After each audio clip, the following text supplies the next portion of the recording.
It's time to talk sports. It's Hacksaw's Headlines, a panorama of the world of sports, stories, comments, and opinions. Now, here's iconic sports talk show host Lee Hacksaw Hamilton and co-host John Riley. Who wants to talk sports? We do. From San Diego in our studios here. Good afternoon, everyone. This is Lee Hacksaw Hamilton, along with my co-host, the venerable John Riley. We welcome you to our Thursday weekly podcast. John, we got a ton of topics on the table. We got baseball. We got breaking stories in the NFL. We got basketball, controversy in basketball. We got Tiger Woods in golf, and we're going to corner kick you a few stories out of the soccer world. Boy, there's a lot going on. Yeah, this is the high-speed sports wires run on an overdrive. It's just like 690, man. Back in the 90s when I listened to you, we cover the whole world of sports. Now, before we get started, because we do have a bunch of topics on the table, just a reminder. We present an awful lot of data on our podcast, our regular Thursday podcast, the bonus podcast we do during the course of the week. I, of course, write on my website every night of the week. It's there the next morning. If you check it, you'll really like it. See the address up top, leehacksawhamilton.com. We also want you to share everything we do. Tell all your friends, regardless of what social platform you're on, about what we're doing with our Lee Hacksaw Hamilton Hacksaw's Headlines podcast. And by the way, we would appreciate a thumbs up, and John would appreciate a 5-star rating if you can on Apple. And John, when we get done, we also added something new called the Fans Forum. Just tell the people how they can be involved. Yeah. So first of all, you want to subscribe. You can get subscribe wherever you get your podcasts, Apple, Google, Spotify, or on all the platforms there. Be sure to subscribe on YouTube. And, Hacksaw is on all the social media platforms, TikTok, Instagram, Facebook, Twitter. So like, follow, share, and subscribe on all of those platforms. And yeah, we always have the Fans Forum. We'll get you involved in the live stream here. But at the same time, we get our social media guys involved in this as well with some of their responses. So we always have a lot of good comments from the fans in the Fans Forum segment. And on the out-of-town scoreboard, we have in excess of 1,700 subscribers to our podcast. Yeah. So would you like to be 1,700? 1, 2, 3, 4, 5? Tell your friends, subscribe so you get the alerts. John, let's start. We got a lot of topics on the table. Okay. We got to start with the San Diego Padres. And I'm not sure. Is this team starting to come around now, Hacksaw? Here's an interesting stat before we talk about that specific topic. The Padres, in the middle of this series, Minnesota, they're playing 15 road games out of the next 21. Oh, this is really going to define, are they a first-place team or are they going to be chasing people? Mm-hmm. They get done with this Twin Series, they go to Dodger Stadium.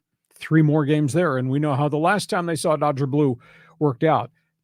I don't quite understand the methodology of scheduling, why you'd put anybody on the road for 15 of 21, much like I don't understand why you'd give somebody the advantage of playing 15 of 21 at home in any chunk of the schedule. Mm-hmm. As it relates to the Padres, we saw a flash of Juan Soto. That was an impressive Tuesday game. Mm-hmm. 4 for 4, on base 5 times. He looked really different at home plate. Bat to ball, the swing, the power.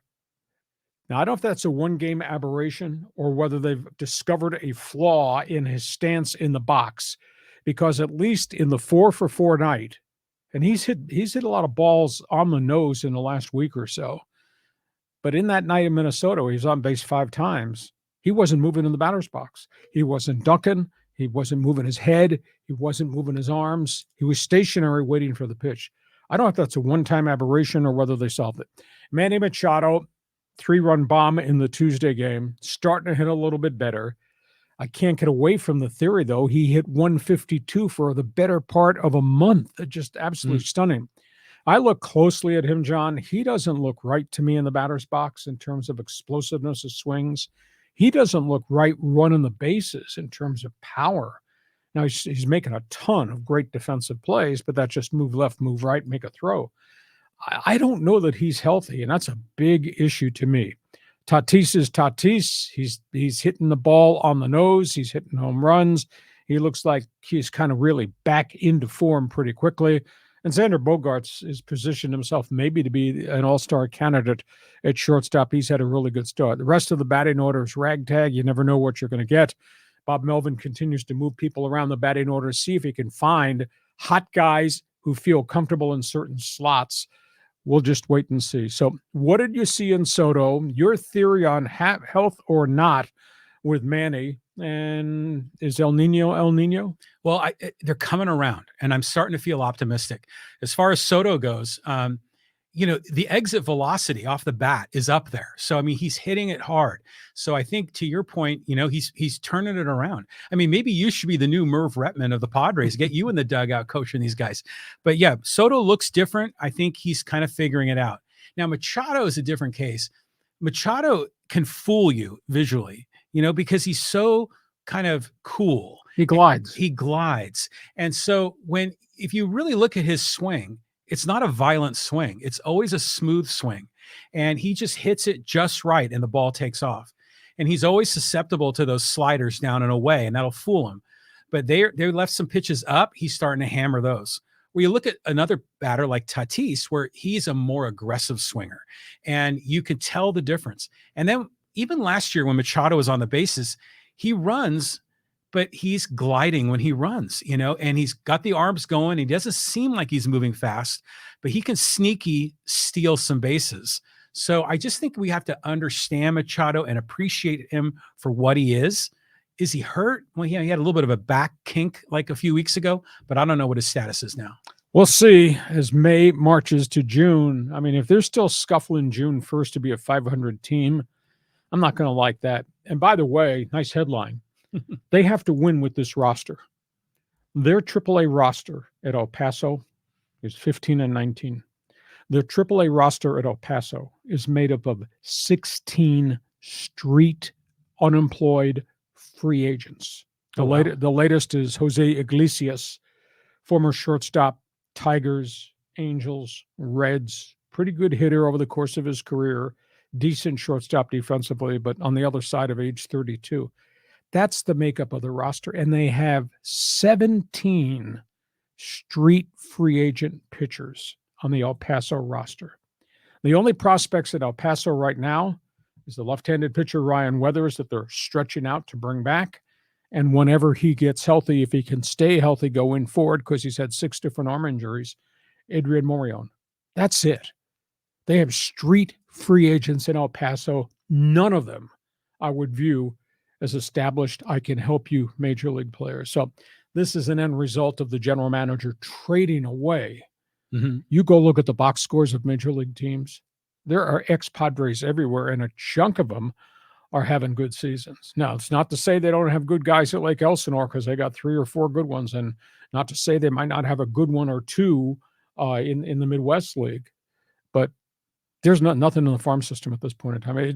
To me, it's really stunning. So what they got at El Paso, going to stay at El Paso all season because they can't play up here. Well, I think for the most part, those are what they call depth pieces, right?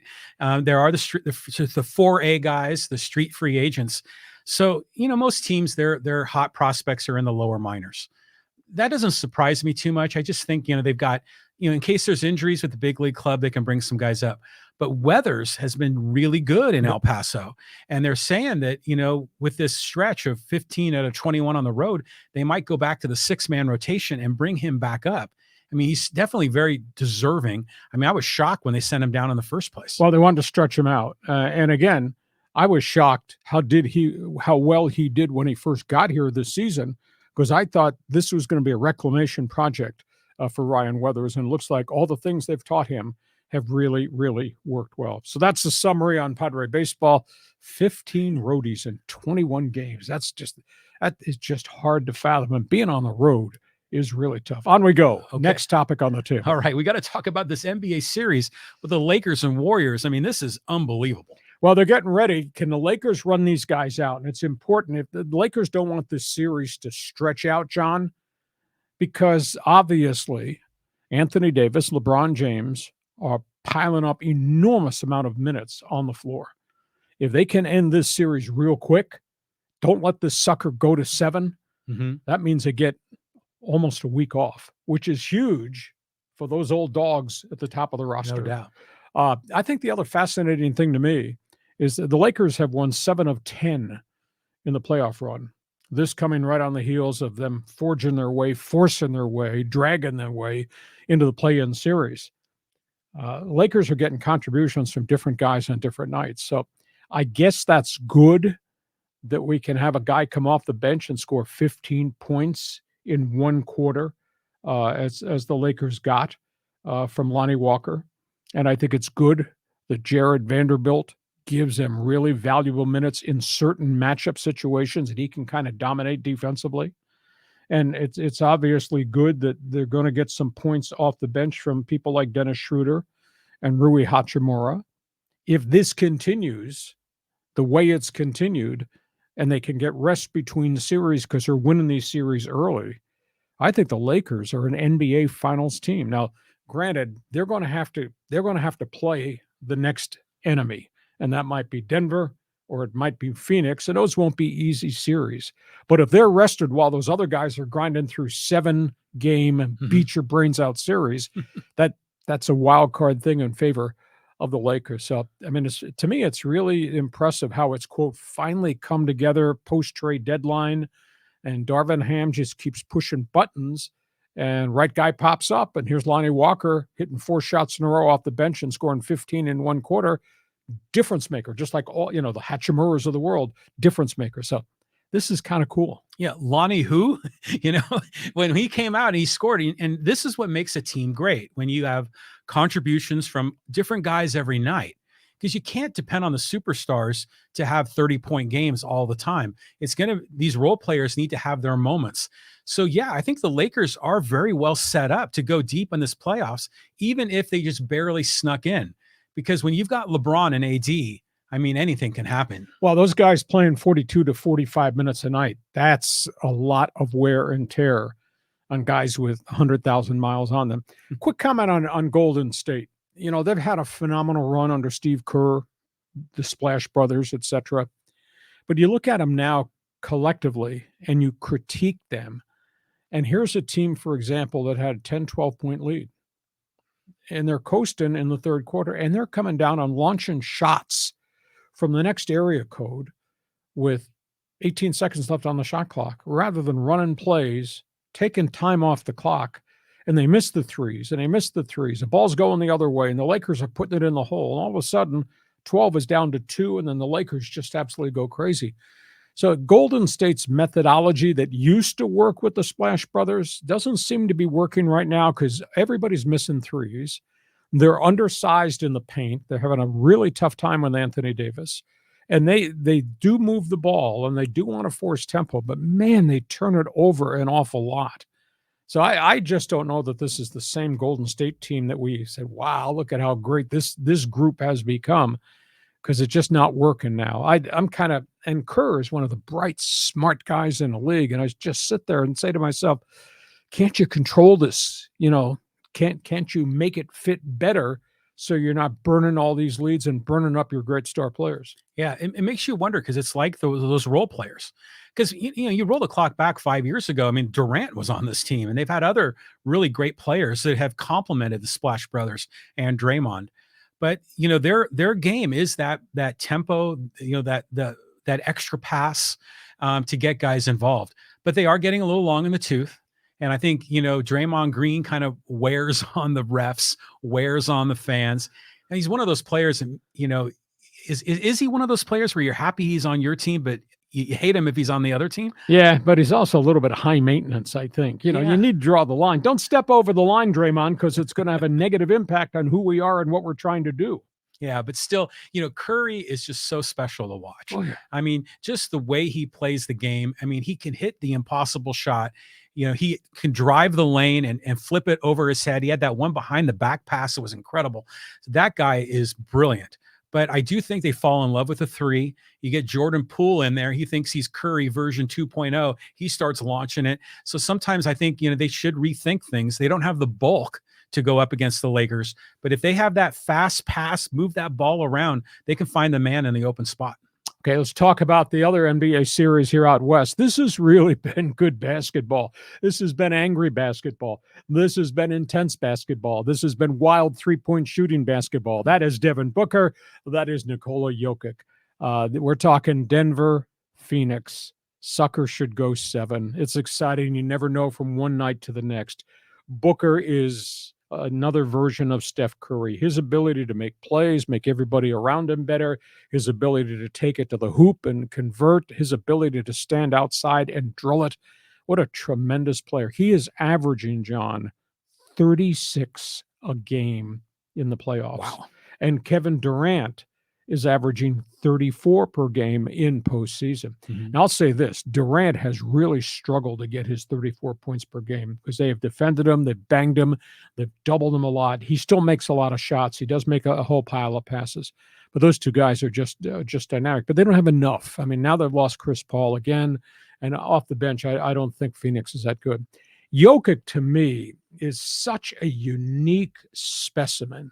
You look at him and say, he doesn't jump. He's rather big and slow, but the guy is averaging 34 points per game, 13 rebounds per game, and a pile of assists per game. And he just piles a lot of minutes on that body. I mean, he's a really good player. Now, granted, they do have some explosiveness with Michael Porter and Jamal Murray. Their bench is a little bit thin, but Jokic is such a unique guy. He just tied the NBA record that Wilt Chamberlain have set. The most doubles in a career Really? in the playoffs. Wow. He's got 10 going forward. So he's a tremendous player. But you look at him and you say, nah, it looks like he's big and slow. Yeah. Yeah, well, he puts up a lot of big points and gets a lot of rebounds and makes a lot of big passes. Well, I think a lot of these European players, they come over, they play a different brand of ball. They're not just the post-up player, want to do the sky hook. They are distributors.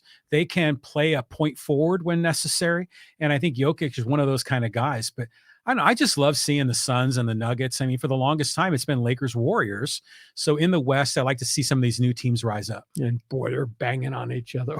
Oh, they don't like each other. And awful lot of yapping going on there in that playoff series. Let's go from that. Let's go to college basketball. Yeah. Some stories here. We lost a good one. We lost a good one, and I don't like what the other guy did. We're talking about Bob Huggins, West Virginia. We're talking about the passing of Denny Crum at Louisville. Bob Huggins has just been fined $1 million in salary by West Virginia. I'm surprised he did not get fired. And it saddens me because I have known Bob Huggins since back in the day when he played at West Virginia a long time ago before he became a head coach. And the great things they did at the University of Cincinnati to resurrect the program that was once famous for Oscar Robertson and Jerry Lucas and those guys. And then what he's obviously done for the Mountaineers. But for him, and I heard it, I heard what he said on radio, and I shook my head and said, how could you say that? How could you even think that? How could that be in your heart, Bob? And I've known Bob since the 1970s. I mean, he used 2 homophobic slurs in one sentence, and then he defamed Catholics. So my statement is, if you're in Morgantown, West Virginia, and you're the president of WVU, which is the most important thing in the state aside from the coal mines, you need to send Bob Huggins to get counseling. Bob Huggins needs to have some form of testing for substance issues. Nobody in his right mind should ever use homophobic F words and denounce the Catholic faith. He was making reference to Xavier University's fans. It was really deplorable. Why would you do that? Please tell me that's not in your heart, because it sure came out of your mouth. I was really disturbed, and I like Bob, and I've known him a long time. Denny Crum, legendary coach. I don't think he ever got the national due that he probably deserves. If I mention great college basketball coaches to you, you're probably going to yell Bobby Knight, Coach K, John Wooden. Yeah, I mean, there's a whole bunch of them. Yeah, Denny Crum, UCLA guy, went to Louisville, 2 rings, been in the Final Four 6 times, 24 years out of his 32 years in the NCAA tournament, made Louisville a national power. He's just passed away. Phenomenal guy, tremendously respected, low profile, maybe a little bit like Coach K at Duke in terms of personality. Really neat gentleman. And he did a great job, and he retired early, and he stayed there, and he's done phenomenal charitable things across the state of Kentucky. But Denny Crum has passed away. His career record, let me get this right, it's absolutely amazing. career record 675 and 295. That's at the other basketball school. That's not the University of Kentucky. At Louisville, think about that. So he's winning 3 out of 4. 675, 295. That's incredible. Yeah. I mean, what a guy. Yeah, I don't think he ever got the true scope of national recognition that it maybe deserved, but nice man. So your reaction on what happened in West Virginia, what happened in Louisville? Well, the West Virginia story is a real head scratcher, because I had heard, I haven't listened to the actual quote, but I saw an article that was written that said that Huggins sort of fell into the trap of being like he was talking with the boys, and he let the filter go down and he started, dropping these bombs. But it's just weird. Like, first of all, you got to know your audience and your place and what you're saying. But it's also weird that some people are wired that way, where they have these two personas that, when the microphone's not on, they're saying a lot of garbage. And when the microphone's on, then they clean it up, which makes you wonder, to your point, counseling, what does he really believe and what does he think? And especially in the year 2023, I mean, come on, man. So that is really disappointing. And, that West Virginia is a very conservative community that they're not going to want to put up with anti-religious slurs either. So like you said, I'm surprised he kept his job, and people have been fired for much less. On we go. All right, before we move on, because we're going to start to talk about some NFL stories here. Thursday podcast, we have a Monday bonus podcast. We invite you to subscribe so you'll get the alerts, because we do a lot of unique things the other days of the week as part of our podcast. And if you like sports, if you like what we did on Sports Talk Radio, you're going to like my website. You need to check it out, LeeHacksawHamilton.com. You get the best 15 minutes in sports. It's all written. Takes you 5 minutes to read it. You get Hacksaw's headlines. You get my one man's opinion column, and you get to take part in Hacksaw's mini poll. And we invite you to tell your friends, share all this stuff with everybody that's part of your team. And don't forget, we'd appreciate a thumbs up. And John would appreciate you giving us a 5-star rating. That's right. To just push along the success our podcast is having. Yeah. I mean, all the support we can get is great. I mean, we love it. The subscriber base is building, but this Monday bonus podcast is pretty much every Monday. And I love it. I just love what we're doing here. And it's nice to see a lot of the fans, really enjoying it. Okay, let's move on. National Football League, because there's some unique things happening. Yeah. I mean, I've been seeing this in the news. There's going to be a new day of football in November. Well, National Football League announcing its schedule Thursday night, tonight. NFL is going to play 5 games in Europe. There's going to be 3 games in London. Jacksonville Jaguars are going to be part of that. Mm-hmm. There's going to be 2 games in Germany. They are negotiating to maybe put a game in France, possibly in Paris. I would assume that there's going to be a game down road a couple of years from now in Spain. Did not go back to Mexico City this year, but they've had great success when the Cowboys go into Azteca Stadium. So they just continue to spread. So the schedule comes out on Thursday. NFL schedule will be not only Sundays, not only regular Thursday night football, not only the Heritage Monday night game, but obviously now there's going to be a Black Friday game. The day after Thanksgiving, the NFL will play a game on Friday. I'll be fascinated to see the marquee games, how many times you and I have to watch Aaron Rodgers in the New York Jets. We'll get a heavy dose. I am disappointed because I've gotten leakage of some of the games in Europe. The Chargers have not been invited to play any of the games, the 5 games in Europe, which is kind of surprising because the league always likes to put hot young quarterbacks abroad. Mm-hmm. I thought that maybe the Chargers would have gone in that direction, but that did not happen. One other thing that's really interesting, as we grew up and as we watched NFL football, the Fox NFL package was always NFC. Yeah. CBS was always AFC. Not anymore. Now it's going to be thrown into a pot. And who knows where the Charger games will be. Interesting. You add to that, Amazon now has the Thursday game streaming. So that's a different subscription. And of course, we've got Sunday Night Football on NBC, and we've got Monday Night Football on ESPN. But the league, they haven't rationalized why, but I'm sure there was pressure.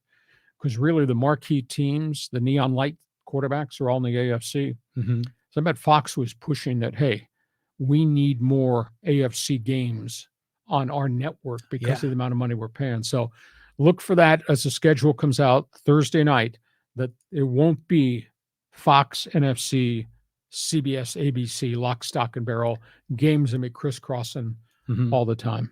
So I remember back in the day with Brent Musburger, and you're looking live at Soldier Field, and CBS was the NFC then, Yep. and NBC had the AFC. And then I remember Fox sort of happened all at once, at least from my perspective. You probably saw it coming, but that kind of rocked my world. But it does make sense that they're going to try to mix it up, because it is kind of silly that they each have a conference. It doesn't work that way with any other sport, does it? No. Because TNT and TBS, they rotate, and ABC and ESPN for NBA games.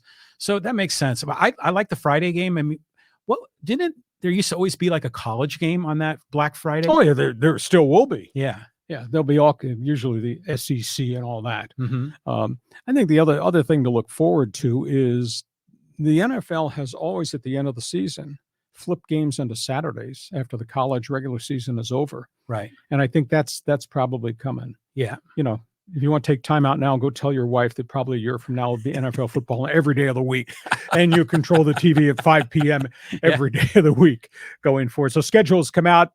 It'll be fascinating to see. I got a question, though. So if they're putting 5 games overseas, now that means some NFL teams are giving up a home game. Yes, Jacksonville is giving up 2. Jaguars are going to play twice in London.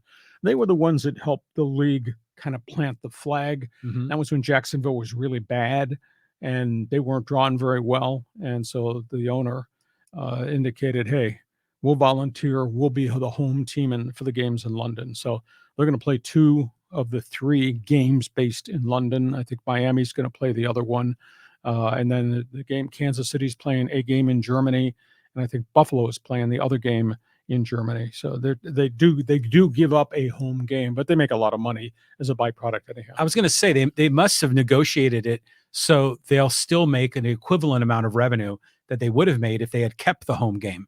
That makes sense to me. I mean, when they play overseas, what's the attendance like? Oh, they'd sell out 72,000. They're going to play in the brand new Tottenham Hotspur Stadium, which I think is 90,000. Oh, nice. They played in Manchester United Stadium. So, it is. Now, the intangible, though, is Buffalo Bills are giving up a home game. Please tell me that that's not an impact on the Bills. Home games, Buffalo, November, December. Huge home field advantage. Yeah. Oh, yeah. And now Trevor Lawrence, Jacksonville, are a young team in the AFC on the rise. And you're giving away 2 of your home games off your schedule to go play in London. If you're going to be the team to beat in the AFC South going forward, wouldn't you want those home games in Jacksonville at the renovated Gator Bowl? Fascinating to see where they go from there. Okay, next topic on the table. Okay, we got some updates on the Matt Araiza situation. What are you hearing, Hacksaw? Yeah, we have talked a great deal about this over the last couple of weeks, and he is now, through his lawyers, I think have pushed the issue to the front of the table. The prosecutors on Monday announced that Matt Araiza was not involved in, quote, sexual assault. Because as they detailed, and they met with the 17-year-old woman who alleged the gang rapes, they informed her of all the data that they had collected, different videos, wide variety of interviews.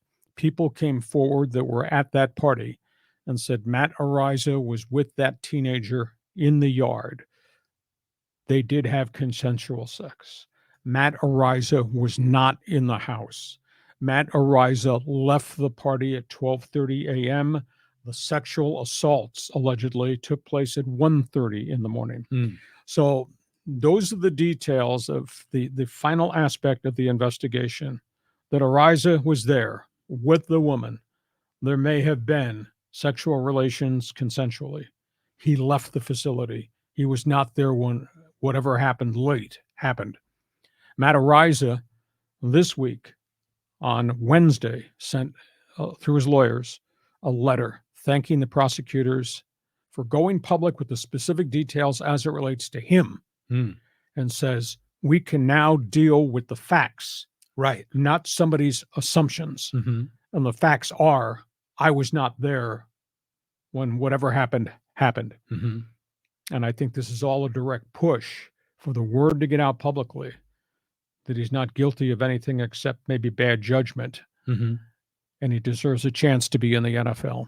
So now it raises the question on the Niagara Frontier, the fact that he is not charged, the fact prosecutors have already indicated he was not part of the incident. Does this open the door for him to go back to the Buffalo Bills? Interesting storyline. He's unsigned. Maybe he won't be unsigned very much longer. Well, it seems like justice is taking its course here. And if he was innocent, he was adamant about how innocent he was from the very beginning. And, people were skeptical, but it's good that the facts are out on the table. But it kind of goes to show you, it's like nothing good happens after midnight, right?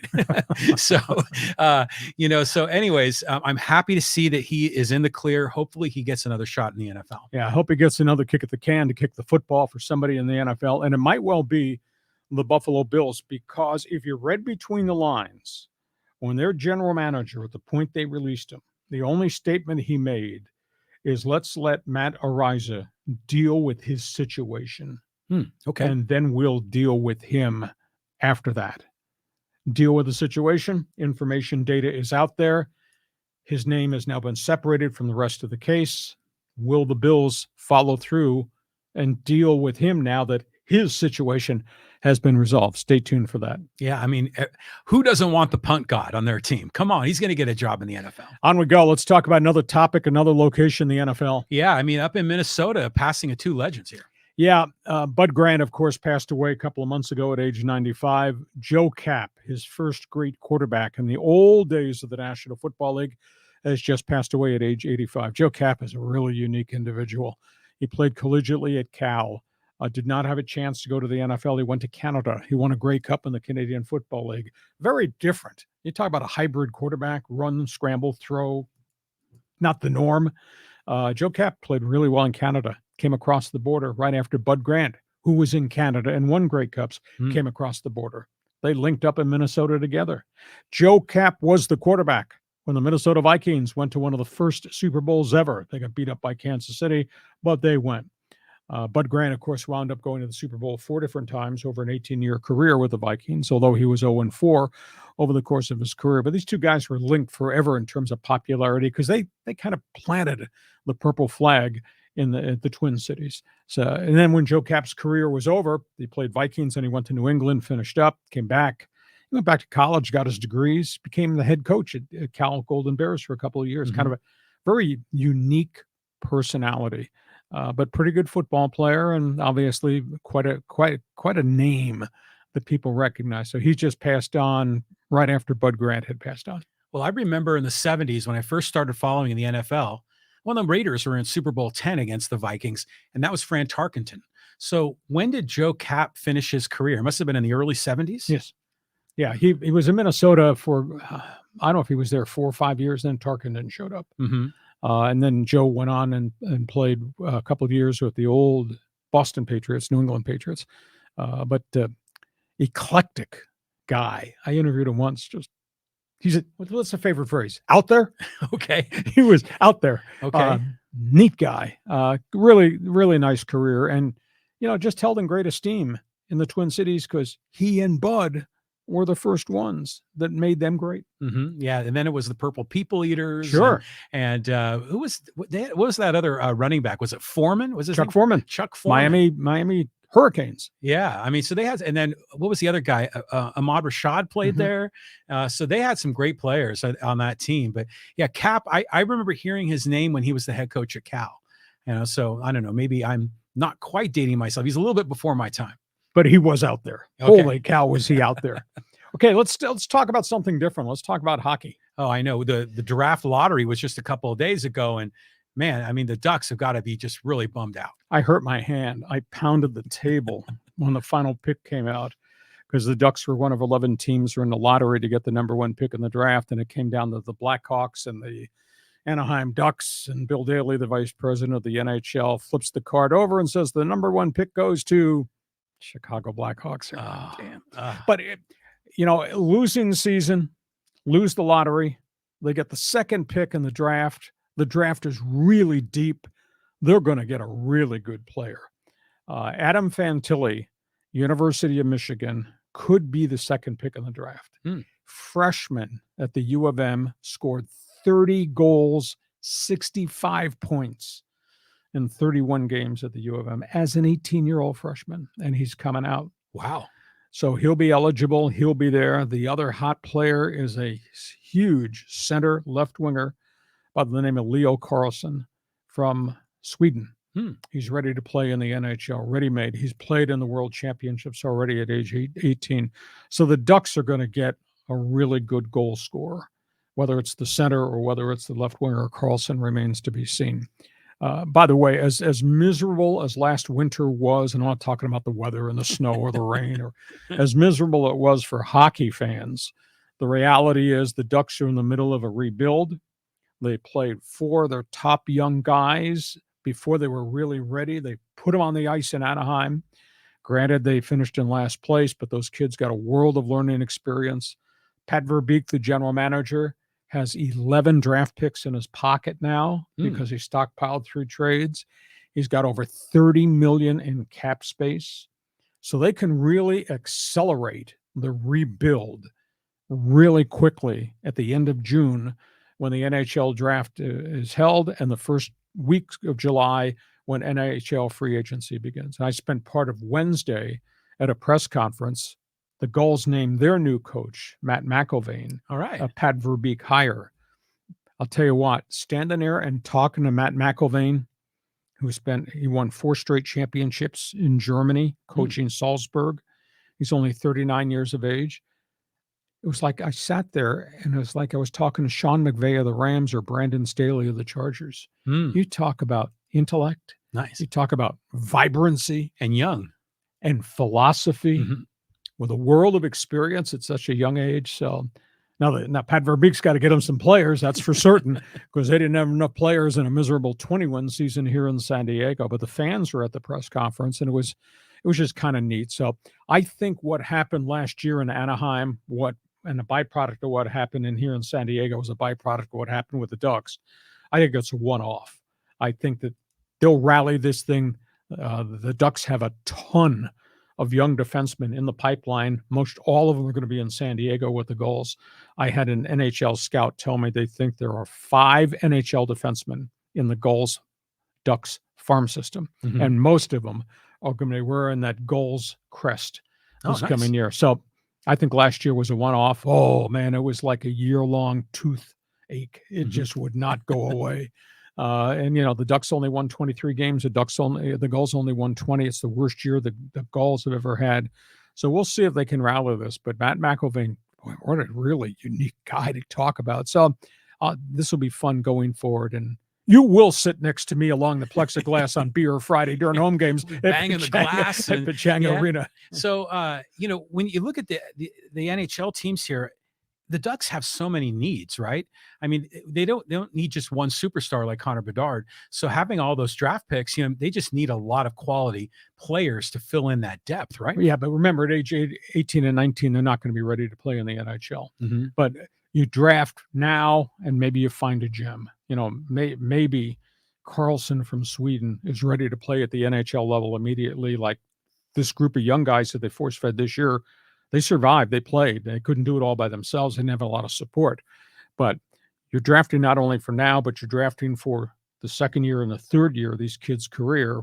You place them in San Diego, and they learn about what it's like to be a pro, and they learn how to win and the culture and all the things that a pro player has to do. And then they grow them, and then you send them to Anaheim. So I think there's good things coming. That's tough for fans to say, geez, look at what we had to go through this past year. I believe some good things are coming there for both the Ducks, and obviously a byproduct of that would be for the San Diego Gulls. And I will tell you, San Diego is a really, really good hockey city. On we go. Let's talk soccer. Okay. I mean, I saw these headlines with Lionel and Messi and with Neymar. I mean, what's the latest here on the pitch? You're not going to like this because I'm just aghast that this is happening. Lionel Messi is signing a contract for $386 million a year. A year to go play in Saudi Arabia. Oh no. Oh yes. He is signing a contract for that mega amount of money, be the richest contract a professional athlete has ever made. That's unbelievable. To play for El Hilal Mhm. which is one of the elite teams in Saudi Arabia. And Neymar, who is also a teammate of his at Paris Saint-Germain, has announced he's leaving in June. He'll opt out of the final year of his deal. He wants to go play in Saudi Arabia. Wow. And so we've got this happening, and Cristiano Ronaldo was already there playing for another team, and he took a big payday, $230 million a year to go to Saudi. Oh my. So just like the conversation we had over here about LIV golf Yeah, and sounds guaranteed familiar. money, now it's happening in soccer. And I'll bring this word up. You may not like it. Other people may not like it. These guys are, quote, taking blood money from that country to go play. So shocking for Paris Saint-Germain is going to fall on the floor as a franchise when you lose those two superstars. And these guys are going for great paydays. Well, we were talking about, Xander Bogaerts signing for $280 million for 11 years.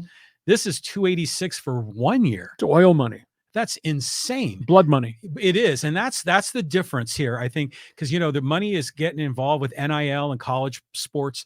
But here you're getting money from the regime in Saudi Arabia that assassinates journalists. This is where it's crossing that line. Normally, I can't blame a person for getting a pay raise, a really big pay raise. But in this case, you have to question the morality of what's happening.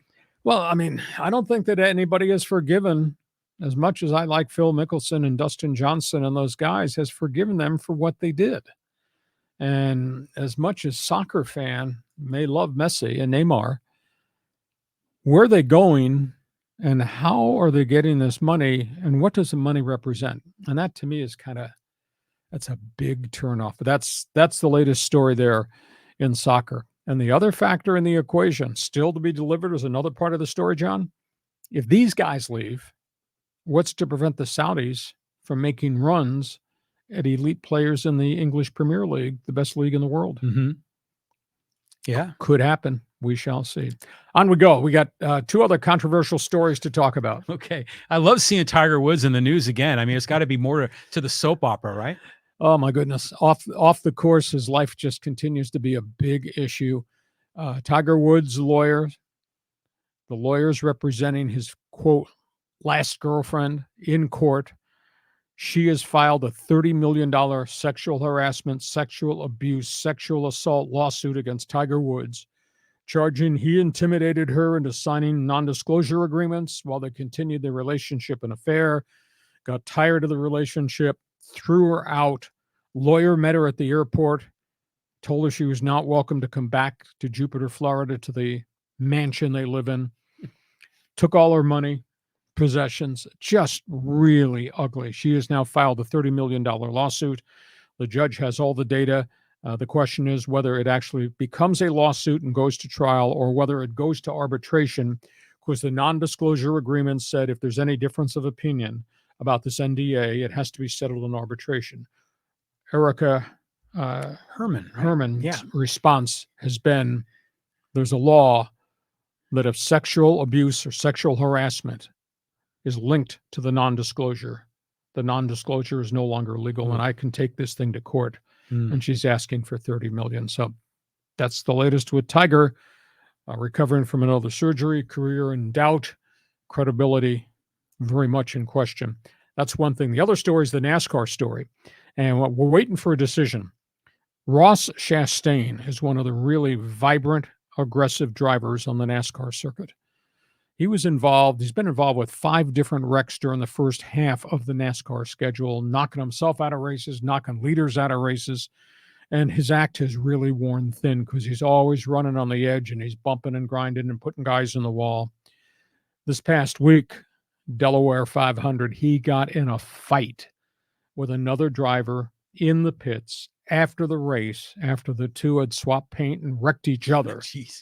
And other drivers have now gone public and spoken up that enough is enough, because at speeds of 190 and 200, you don't want guys running other guys off the track. You don't want guys getting airborne, barrel rolling, flipping in the fences. We've not had a fatality. We've had a couple of real bad wrecks this year because of banging. They want Chastain suspended. Other drivers have now gone to NASCAR and said, this guy is a danger on the track because of his style, because of his attitude, because of his aggressiveness. And we don't think you should allow that because of the inherent dangers that he has triggered with all the accidents. So waiting to see if there's going to be a suspension. But you know what made NASCAR great back in the 1950s, way back when it was good old boy, the Alabama gang and all that. Yeah. They'd fight in the pits all the time, and guys would go after guys with wrenches. And the greatest thing that showed up on TV was one of the earliest NASCAR races involving the legendary Cale Yarborough, who got in a fight in the pits with a guy who had just run him off the track at the finish line. And they're throwing punches, and the crew chiefs and the pit crew guys are fighting. And then all of a sudden, everybody said, oh, watch that on TV. That's pretty cool. Therefore, NASCAR on television kind of took off. But when you're dealing with Chastain and the inherent danger of the kind of speeds they're turning, that's really scary stuff. Okay, your thoughts on Tiger, your thoughts on the badass in NASCAR. Well, Chastain reminds me of Draymond Green, he's just always in a ruckus, getting in fights. And, and you even in a lot of the car movies, the car racing movies they always have to have the fight in the pits, and because the fans love all that emotion. But yeah, when you're going 200 miles an hour, man, I mean, just a flick of a wrist on that steering wheel and it's like game over, it's people are going to die. So that's something. But I think race car drivers, they're just wired differently. They're not like you and me, but as far as Tiger goes, it's just like, geez, it's just like another chapter in the soap opera. I'd love to be talking about golf, like actually on the course. We're talking about all this other stuff off the field, but it just makes me wonder too, is he just a target for this because he has the money and they go after him, these women, or legitimately is a lot of this nonsense happening behind the scenes? And that's why there is a non-disclosure agreement to keep it all quiet. So it's just this guy, it's just one thing, it's another. I mean, it started with his wife and then went on to 12 different mistresses, and it's just gone on and on and on. And it just doesn't matter what relationship he's been in. There's another relationship, and a bunch of them end up really, really badly. I don't know that he'll ever be a golf star again, but he just continues off the course to have issues with women, and a bunch of them wind up in court and in lawsuits. Okay, time for Fans Forum as part of our Thursday show. Questions, answers, opinions. Here we go, John. What do you got here that you'd like to post from some of your best friends? We have some good comments here from our social media followers here. And this is from John Davis talking about the Chargers draft. And he said, we already had enough receivers with Palmer, and we resigned Jalen Guyton. How is Herbert re-signed Jalen Guyton? How is Herbert going to throw to all these guys? Well, it's a good question, but I think the history of the NFL, John Davis, is that you need depth, you need injuries, receivers, because you're going to have injuries. Right. The other factor in the equation, and John and I had talked about in this past, because of the salary cap issues the Chargers have, they push money to the back of contracts. Next year, Keenan Allen and Mike Williams' contract will each have a cap figure of $30 million. $30 million. You can't afford to have two receivers earning that kind of money. Somebody's going to leave here at the end of this coming season, whether it'll be Keenan Allen, will be bought out or released, or Mike Williams. So it'll make way for this new young stud wide receiver that they really like, Quentin Johnston. The other guys have had injury problems. Now, I think Palmer took a huge jump, but you just can't have three guys on your roster. We don't know if Guyton will regain all the speed he had coming off knee surgery. You'd probably need to be 6 deep at wide receiver. I wish they would have taken a defensive tackle, but after the big tackle from Georgia went off the board to the Eagles, there was really no other stud tackle that you would take at number 21. And historically, the Chargers have never been a team that's traded back that said, well, we could take the second-ranked defensive tackle and maybe we'll take him at 28 or something. Never really historically have traded back. Tom Telesco's always been conservative. I like the pick. I think they had a good draft. They still have some holes. There's still free agents out there that they could sign to probably lower price contracts. So when we did our draft recap a week ago, on our podcast, I gave them a letter grade of A. I thought they were one of the 6 or 7 teams that had A's, just because I think Johnston serves a really different role in the offense. He's a future guy against one of the guys who's going to leave. We still don't know whether or not the Austin Eckler thing is ever going to get solved, or whether he's going to leave as a free agent, or whether they get a trade offer as they get closer to the start of the season because somebody got hurt and somebody else needs a running back. So So still a lot of moving parts with the Chargers. End of the day, I like the draft pick. Yeah, I mean, it was a good pick, I think, and I hear you on the figures, the financial figures for those wide receivers, but I'm still freaking out about Lionel Messi and 286 million for 1 year. I mean, that's more than the salary cap for an entire NFL team. And but I digress. But the Chargers still blew that game against Jacksonville. Oh. And the bottom fell out. They couldn't stop the run. So you got all these receivers, but what are they going to end up winning games? Like, 49-42? Is this going to be a shootout every week? Well, Justin Herbert's got the ability to probably do that. And maybe they wind up having to do that. I mean, keep in mind, what's your mailing address? AFC West. Who's in the AFC West? That guy, Patrick Mahomes. Oh, yeah. So you just may have to average 50 points a game. It won't be 50, but there will be shootouts. I thought it was a good trick. Okay, next comment. All right, next comment. This is from MH on the YouTube channel. Hey, big win for Japanese baseball. Trevor Bauer got barreled by the Yomiuri Giants. Well, so they lost a game. He lost a game. He's pitching once a week there. He had dominated his first 2 starts. He had 3 minor league starts in which he was really dominant. He's going to get banged around, and now we'll see how he responds after getting banged around. One of the intangibles about pitching in Japan is just the work schedule is really different. You work really hard between starts, but you only start 1 time per week in Japan. The ball is different. The height of the mound is different. There are all types of adjustments, and I'm not talking about eating Japanese food and sushi. I'm talking about the actual logistics of baseball. I still think if he's totally healthy, statistically, Trevor Bauer is going to dominate these guys more often than not. So yeah, he got banged in one. We'll see how he responds to getting banged. Well, this just goes to show you the quality of the play in the Japanese league.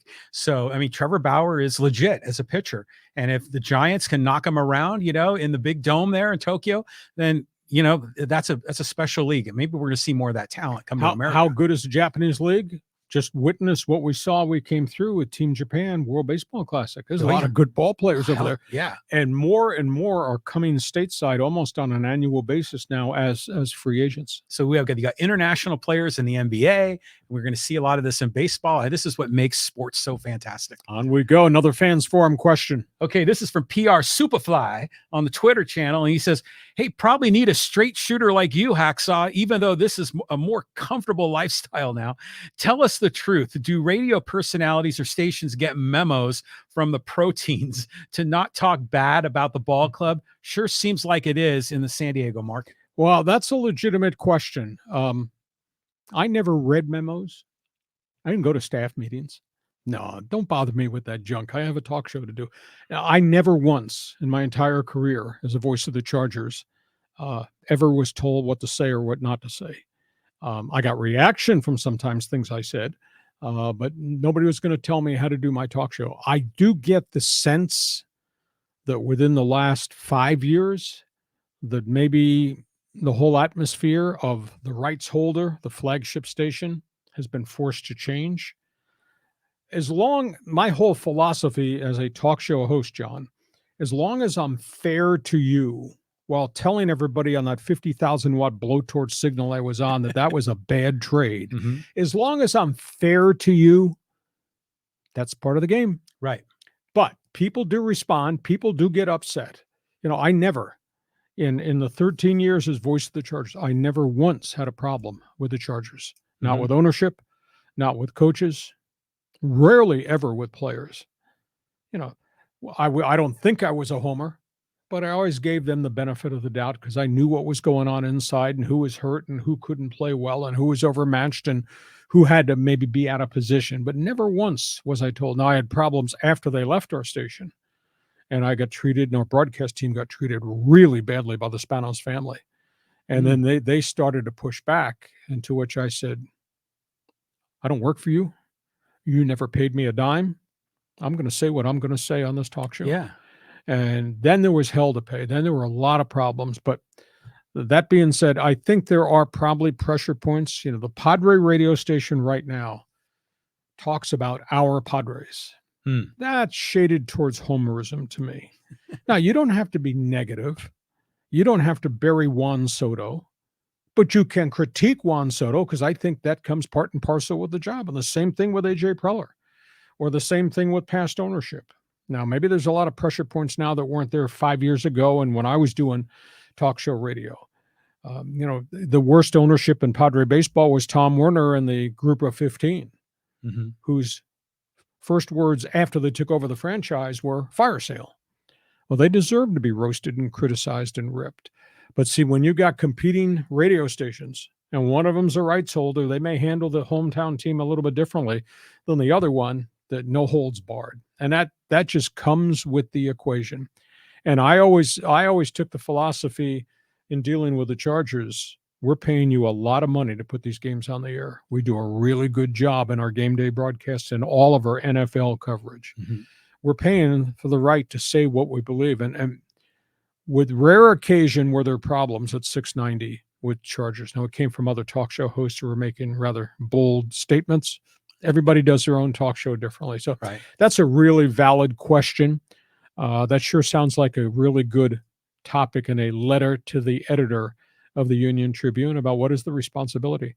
I took the philosophy, I'm not bashing the team that's on my station just for the sake of bashing them as a talk show host, because my sales guys have to go out and they have to sell all the advertising packages so we can pay the rights fee. So to sit there and just screech about how horrid they are, and they had a bunch of 4-12 seasons and 6-10 seasons.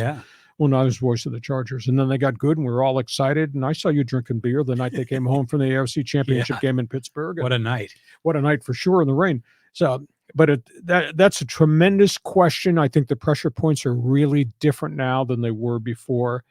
I don't think we should beat up the hometown team, but we shouldn't ignore the stories that have to have comment. Does that make sense? It does make sense. And I think as a journalist, you have to be objective. You have to be fair. And when something negative needs to be said, it needs to be said. And so I think that's great. Now, let's talk a little bit about Don and Mud, who I love. They would do a great job with the broadcast team for the Padres. But you can tell that they're careful about what they say. And they're obviously being paid by the Padres, right? They're on the Padres payroll. So they're not, if they have something negative to say, they kind of sandwich it between two positives. They're not as critical, because I think a lot of it is that they see these players every day. They're on the airplane with them when they travel, and they don't want to say something negative and then have the player angry at them, the next night. Well, the big issue, I'll give you a prime example. When I was the voice of the Chargers, Rodney Harrison was coming up and was making himself a Pro Bowl safety. Really good football player, tough guy. But he was over the line a whole bunch of times. And he launched and nailed a Bengals receiver in the face mask, gave the guy a concussion. It was a brutal hit, and he got a 15-yard penalty, and he was going to get fined for the hit. And Bobby Ross criticized him that Monday in the weekly press conference. And I made a comment about Rodney, and he got really upset at me. I made a comment, please somebody tell Rodney Harrison who Darryl Stingley is. Darryl Stingley broke his neck. He got hit on a really bad Jack Tatum violent hit. And then Rodney stopped me on the tarmac on a road trip and said, why did you say that? I said, because it was a dangerous move by you. And your coach criticized you. The league fined you. And do you know who Darryl Stingley is? I don't want to see that happen to you. And we stayed friends. I just explained it. The one thing as a talk show host is if you're going to say something in critical fashion, you better have the brass to make sure you go in that clubhouse or in that locker room to answer questions if that player wants to come to you and say, why would you say that about me? I was longtime friends, Chase Headley, Padres third baseman. He had the 30 home run season, a mystical career year, phenomenal. Really nice person. One of our talk show hosts made the comment, where did all this come from? Maybe they should drug test Chase Headley. He was so upset. And he came to me and he was beating me up. And I said, time out. You deal with this talk show host. I thought it was a terrible cheap shot, but it was the way talk show radio was becoming. Everybody would say anything that came off the top of their empty skull, but would not have the brass to go in the clubhouse and know they'd cross paths with Rodney Harrison or Chase Headley, etc. So there comes a responsibility being a host about being dynamic and funny and laughing and firing shots. Some responsibility you carry with you in your wallet. If you're going to do that, you have to be a man to stand up to answer the question when you get confronted. Because if you said that about me, John, I'm going to confront you off the air, and you're going to have to explain why you would say something stupid like that. That's my philosophy. Well, as a journalist, you're asking tough questions of them. So they deserve every right to ask tough questions of you. And, if you have integrity in what you do in your career, then you're going to respond, and you're going to give them an objective, reasonable answer to why you made the comments you did. Ronnie Harrison, he played pretty aggressive. He's another Draymond Green type. He was on the edge. Yeah, but he's had a really nice career with NBC now. Yes, very much so. That's a real valid question. Thanks for joining us. Got one more you want to throw up here before we wrap up Fans Forum? We want to talk Raiders here? We got another Raider comment here. Do we have to? Go ahead. From John Hopkins, and he says, hey, to be honest, it was going on before Gruden returned there. Can I say Jamarcus Russell? And they'd not have had that much to cheer about except for Gruden since the 1990s. Of course, I thought Gruden ran Tony Dungy's Buccaneers team into the ground after inheriting it. They fell apart quickly after that Super Bowl win. The Raiders have a lot of legacy and heritage, but sometimes I think history stifles them. Well, history and heritage is still in the back closet with a dented trophy with dust on it. More recently, no. I made a comment on a talk show in Las Vegas, and I got really upset at me.